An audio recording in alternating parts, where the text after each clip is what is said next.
Have you ever been scrolling through your feed and you just stop on a fitness video that looks perfect?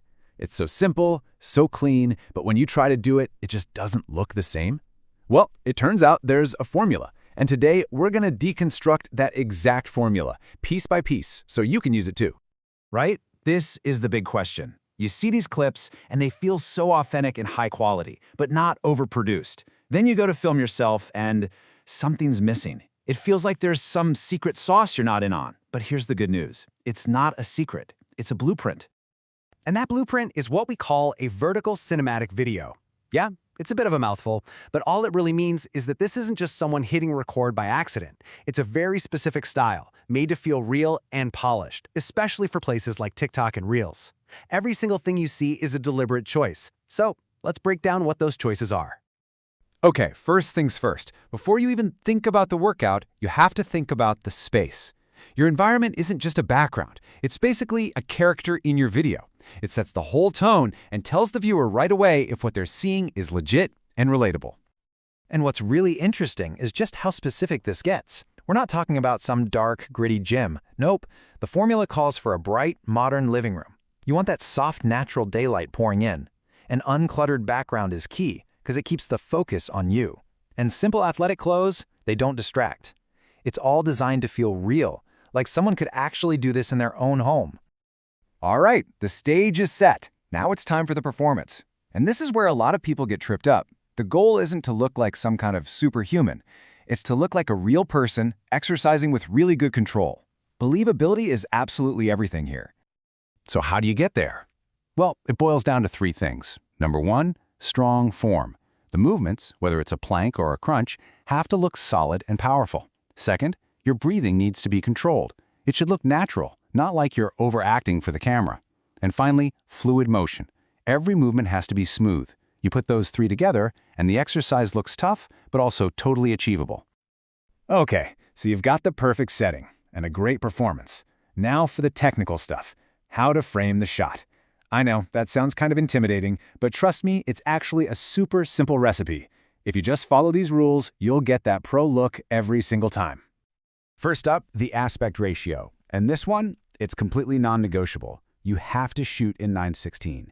It's how our phones are built, it's how Reels and TikTok are built. If you shoot in any other format, it just immediately looks wrong. You lose that full-screen, immersive feeling that makes these videos work so well. Next up, timing. This is so important. The sweet spot for these videos is somewhere between 6 and 10 seconds long. Why? Because it's just long enough to show a movement, but short enough that people don't get bored and scroll away. And even better, it's the perfect length for a seamless loop, which tricks people into watching it again and again, and that just skyrockets your engagement. Now, where you actually put the camera, this makes a huge difference. The formula calls for two things, a low angle and a stable camera. Shooting from a low angle, looking slightly up, makes the person look stronger and more dynamic. And stability? That's just a sign of quality. A shaky camera looks amateur. A stable, locked-down shot tells you this is professional. Seriously, just use a tripod. It's that simple.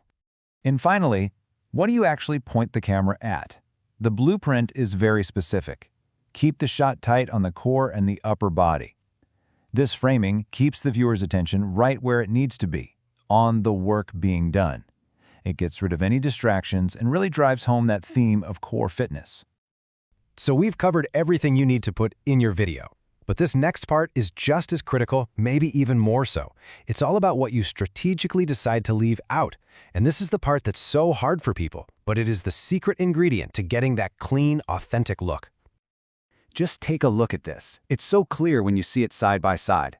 On the left, our blueprint is all about simplicity. No text on the screen, no logos, no crazy effects. Why? Because all that clutter you see on the right, the crowded captions, the watermarks, the weird transitions, it all screams I'm an ad, and it completely shatters that feeling of authenticity. A clean video just feels like a real moment. Okay, we have taken this whole thing apart, we've looked at all the individual pieces, and now it's time to put it all back together. Let's look at one simple final blueprint that you can start using like today. And here it is. This is the entire formula on one slide.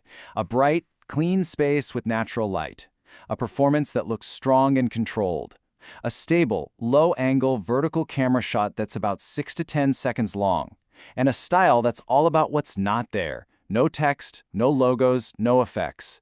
It's really a masterclass in minimalism, and it just plain works. So as we wrap this up, I want to leave you with a question. We just broke down a fitness video, right? But this whole idea of strategic simplicity, of building trust by getting rid of all the extra noise, that's an incredibly powerful idea. So think about it. Where else in your own stuff, maybe even in your job, can you apply this less is more formula to get better results? Just something to think about.